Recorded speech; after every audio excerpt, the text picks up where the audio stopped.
So dear, आप सभी का स्वागत करता हूं अपने यूट्यूब परिवार एमआरएस स्टडी में। तो डियर, चैनल को अभी तक सब्सक्राइब नहीं किए तो सब्सक्राइब कर लीजिए ताकि इसी तरीके का और भी आपको अपडेट मिल सके। डियर, इस वीडियोस में अभी तक मैंने जो भी पढ़ाया उसका नोट्स अगर चाहिए तो आप जो है नीचे दिए गए डिस्क्रिप्शन बॉक्स में लिंक मिलेगा, उस लिंक से आप जो है इसे प्राप्त कर सकते हैं नोट्स को।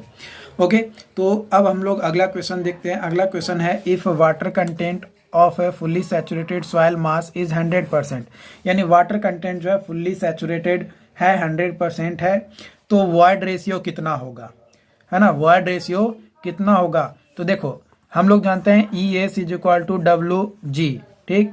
तो E into 1 is equal to W into G, और डब्ल्यू भी जो है 1 है ना। तो 1 कट गया तो E is equal to G हो जाएगा, यानी equal to specific gravity of soil.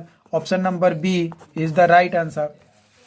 अगला क्वेश्चन है, which of the following statement is not true in context of capillary pressure in soil. तो water is under tension in capillary, सही है। True, pore water pressure is negative in capillary, ये भी सही है। Effective stress increases due to capillary, ये भी सही है ना। ये भी सही है, ये भी सही है, ये भी सही है।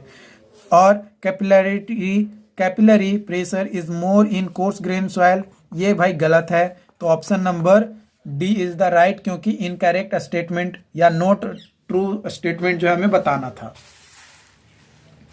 अगला क्वेश्चन है, एक 10 metre thick clay layer is under lying by a sand layer of 20 meter depth. The water table is 5 meter below the surface of clay layer. Clay का जो लेयर होगा उससे 5 मीटर नीचे जो है वाटर टेबल जो है हमें मिल रहा है। The soil above the water table is capillary saturated. और जो soil वाटर टेबल के ऊपर है वो कैपिलरी सैचुरेटेड है। The value of gamma saturated 19 kilo newton पर मीटर क्यूब है। तो unit weight of water gamma W है। If now the water table rises, और जैसे जैसे वाटर टेबल राइज करेगा to the surface, the effective stress at the point P on the interface will be. तो भाई eight point P पे मान लो कोई कहीं पे पॉइंट पी है ना, कोई वहाँ पे आपका जो मान लो यहाँ पे पॉइंट पी ले रहे हैं, ठीक। तो इस पॉइंट पी पे इफेक्टिव प्रेशर क्या होगा जब धीरे धीरे राइज करना स्टार्ट कर जाएगा, तब वाटर टेबल। तो हमारा जो इफेक्टिव स्ट्रेस है वो 5 गामा डब्ल्यू से डिक्रीज होना स्टार्ट हो जाएगा, क्योंकि पोर वाटर प्रेशर जो है ये हमारा क्या होगा, चेंज होगा। जब पोर वाटर प्रेशर चेंज होगा तो इफेक्टिव स्ट्रेस चेंज होगा, क्योंकि टोटल जो स्ट्रेस है वो चेंज नहीं होगा, चाहे किसी भी डेप्थ पे वाटर टेबल इंक्रीज करे या डिक्रीज करे, है ना। यानी change in water table does not affect the change in total stress. Okay, अगला क्वेश्चन है, द टू ट्यूब्स में be considered to be permeameters, dimension of sample in figure are alike and elevations of head water and tail water are the same for both figure, है ना। मान लो कि ये figure 1 है और ये फिगर 2 है। A B A E etcetera, है ना, and A B etcetera indicated heads head loss through this samples are. तो हेड लॉस इस सैंपल के थ्रू कितना होगा, ये जो है आपको बताना है।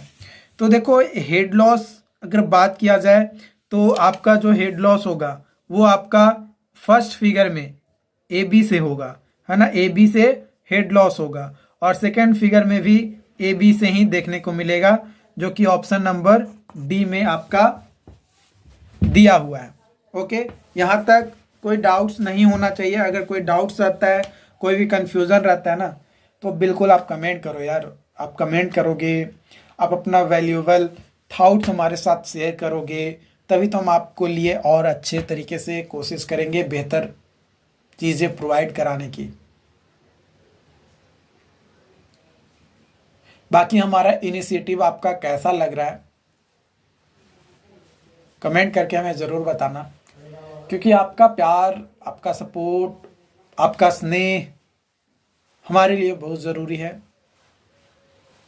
ओके, और ये मैं पैसा तो सेकेंडरी चीज़ है, ये मेरा एक तरीके से पैसन है, पढ़ना पढ़ाना।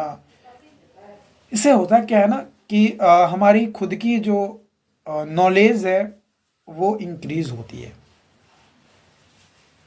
तो बस आपसे बस यही कहना है कि हमारे एफर्ट को आप प्लीज़ बताइए कि हमारा एफर्ट कैसा है। आपका फीडबैक, आपका प्यार हमारे लिए बहुत ज़रूरी है।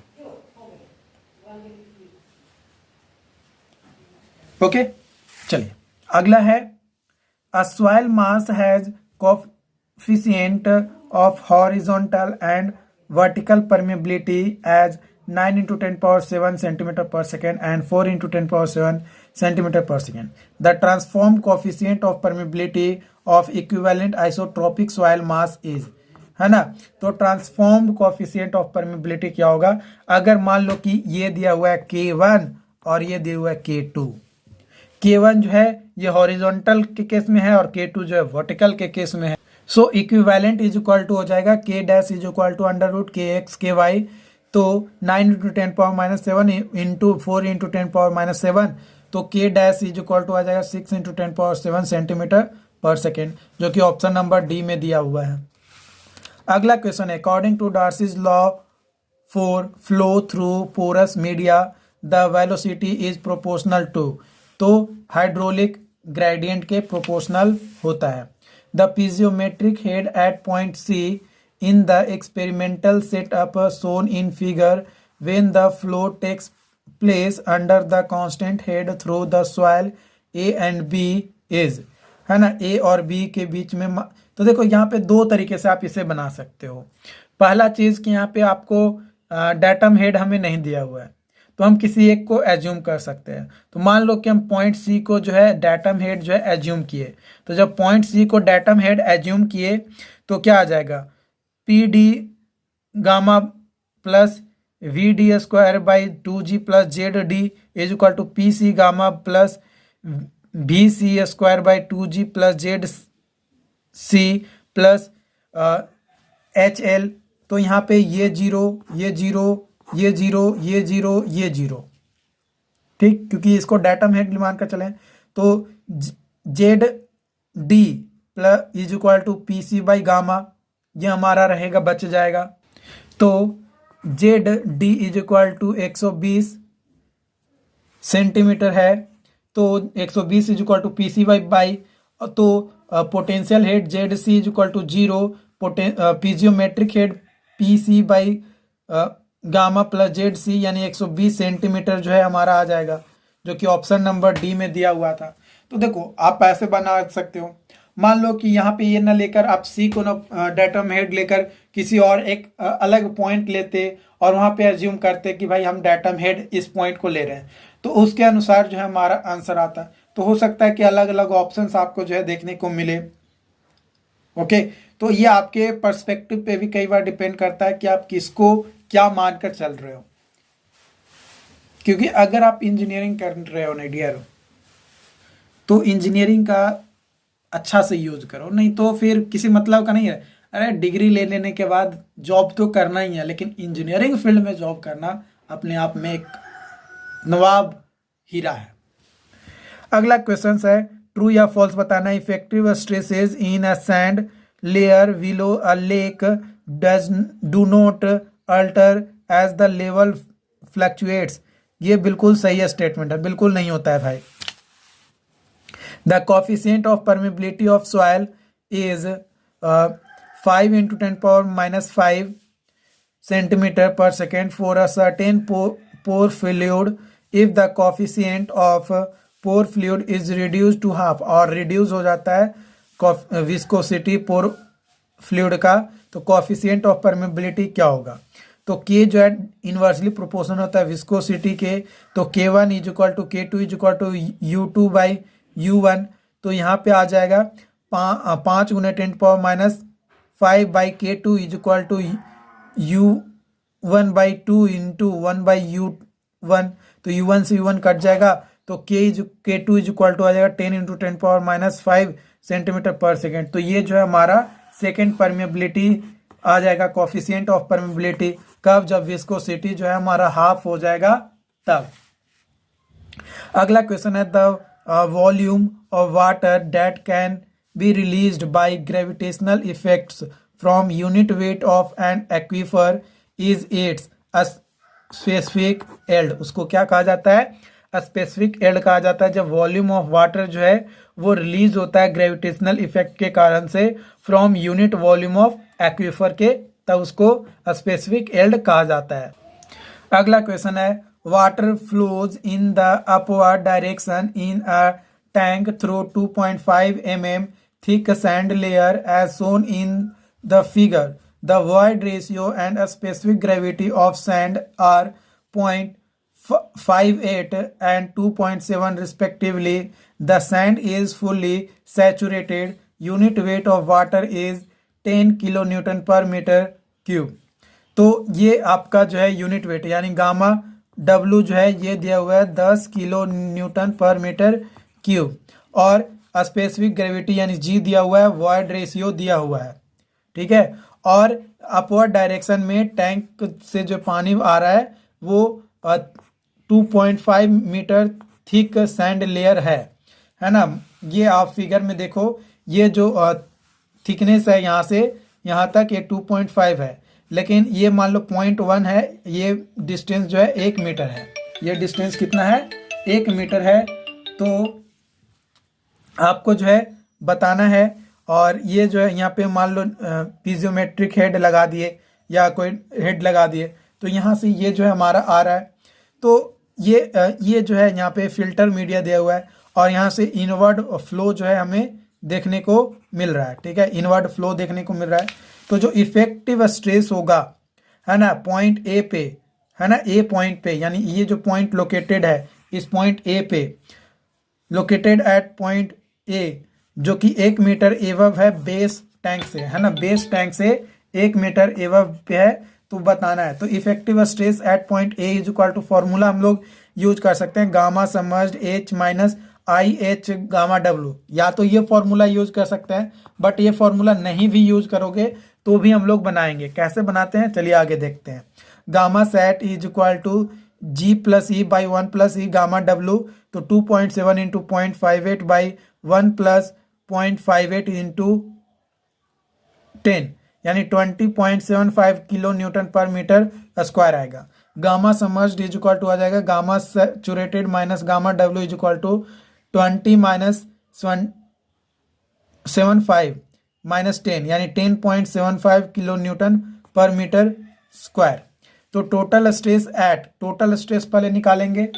तो देखो टोटल स्ट्रेस निकालेंगे एट ए पे, तो 1 into gamma W plus 0.5 gamma saturated of sand का, तो 1 इंटू 10 प्लस 1.5 इंटू 20.75, तो 41.125 किलो न्यूटन पर मीटर स्क्वायर। ये जो है टोटल स्ट्रेस जो है हमें मिल गया। जब टोटल स्ट्रेस मिल गया तो अब हम लोग निकालेंगे पोर वाटर प्रेशर, क्योंकि हम लोग जानते हैं कि effective stress is equal to total stress minus pore water pressure भी हम लोग कर सकते हैं। सो यहाँ पे हेड लॉस जो है ए पे, है ना, ए तक जो हेड लॉस है वो 1.2 बाई 2.5 इंटू 1, तो यहाँ पे अगर मल्टीप्लाई करोगे तो ये पॉइंट से पॉइंट तो कट जाएगा, तो 12 बाई अगर करोगे 12/25, इसको अगर आप कैलकुलेट, देखो कई बार क्या होता है कि आपको कैलकुलेटर से कैलकुलेट भी करना पड़ता है, और एग्ज़ाम में अगर आप गेट का एग्ज़ाम देने जा रहे हो तो वहाँ पे आपको जो है क्या होता है कि आपको जो है कैलकुलेटर ऑन द स्क्रीन दिया हुआ रहता है, तो ऑन द स्क्रीन आप जो है कैलकुलेट करो। और घर पे प्रैक्टिस करने के लिए कोशिश करना जितना ज़्यादा से ज़्यादा हो सके, अगर आप गेट का एग्ज़ाम दे रहे हो तो ज़्यादा से ज़्यादा कोशिश करना कि आप वर्चुअल कैलकुलेटर का यूज़ कर सको। वर्चुअल कैलकुलेटर कैसे यूज़ करोगे? तो आप अपने मोबाइल में वर्चुअल कैलकुलेटर यूज़ कर लो, और जितना टाइम आप पढ़ रहे हो ना वर्चुअल कैलकुलेटर यूज करके, उतना टाइम में फ़ोन को जो है डू नॉट डिस्टर्ब मोड पे जो है ऑन कर दो। ठीक है, डू नॉट डिस्टर्ब मोड पे ऑन कर दो। तो pore water pressure is equal to होगा ए पे P A by gamma W into gamma W. तो मान कर चलो कि ये गामा डब्ल्यू से गामा डब्ल्यू तो ऐसे कट सकता है, लेकिन काटना नहीं है, बताते हैं क्यों। तो ये हमारा आ जाएगा 3.7 माइनस 1.2 बाई 2.5 इंटू 10, यानी यहाँ पे जो वैल्यू आ जाएगा ये आ जाएगा हमारा 32.2 किलो न्यूटन पर मीटर स्क्वायर। तो इफेक्टिव स्ट्रेस आ जाएगा टोटल में से पोर वाटर तो 41.125 माइनस 32.2 यानी 8.925 किलो न्यूटन पर मीटर स्क्वायर जो है हमारा यहाँ पे आंसर आ जाएगा। बस सो सिंपल था, इजी था, अपने तरीके से बस इसको सॉल्व करने की कोशिश करो। देखो जितना ज़्यादा से ज़्यादा क्वेश्चन देखने के बाद आप प्रैक्टिस करोगे उतना ज़्यादा से ज़्यादा बेटर आपके लिए होगा। अगर प्रैक्टिस नहीं करोगे तो फिर कुछ नहीं होने वाला है। आपको प्रैक्टिस जो है करने पड़ेंगे, प्रैक्टिस करोगे तभी कुछ होगा, नहीं करोगे कुछ नहीं होगा। ठीक है, प्रैक्टिस करोगे तभी कुछ होने वाला है, नहीं प्रैक्टिस करोगे तो कुछ नहीं होने वाला है, ये चीज़ याद रखना। ठीक है, बाकी अगर कोई डाउट्स रहता है, कोई कन्फ्यूजन रहता है तो आप हमें कमेंट करके बताइए, बिल्कुल आपको आगे और भी बताया जाएगा। अभी फिलहाल के लिए मैं इतना ही क्वेश्चन रखता हूँ, बाकी और भी क्वेश्चंस है, कई सारे क्वेश्चंस है, मैं बहुत सारे क्वेश्चंस करवाने वाला हूँ डियर इस सीरीज में, आप टेंशन मत लो। तो टेंशन मत लो, आपको सारी चीज़ें आपको बताया जाएगा। बाकी अगर आपने चैनल को सब्सक्राइब नहीं किया तो सब्सक्राइब कर लीजिए ताकि आपको सारी अपडेट मिल सके। Okay, thank you so much.